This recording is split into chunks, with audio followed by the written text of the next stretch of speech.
What we find is middle-class economic security has been deteriorating for a number of years, especially in the last few years, due to higher cost for health emergencies. The cost of healthcare has gone up, and at the same time, the number of people who have health insurance has gone down. So if somebody ultimately faces a health emergency, they have to cover a higher expense than they did before, and they're less well prepared for that.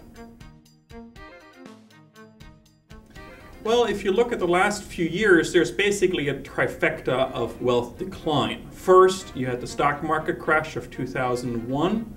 It's repeating itself in 2008. You have now falling home prices for a number of years. And at the same time, you had very high and increasing level of mortgages. So those three factors together reduce wealth at the family level significantly.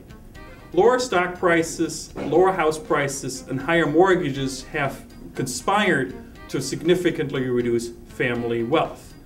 If family wealth relative to income had stayed at the levels where it was in 2001, families would have between $9 trillion and $10 trillion more in family wealth than they actually did in 2008.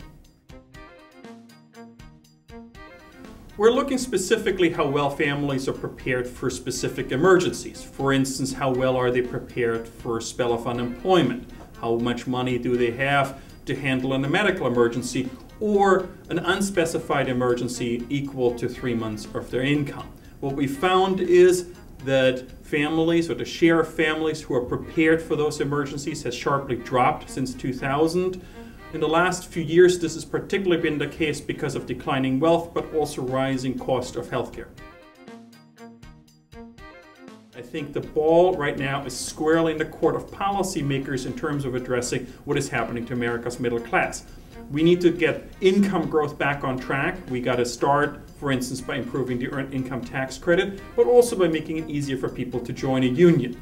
In addition to that, we got to really build a safety cushion around middle-class Americans. That means universal health insurance, stronger unemployment insurance, and so on and so forth.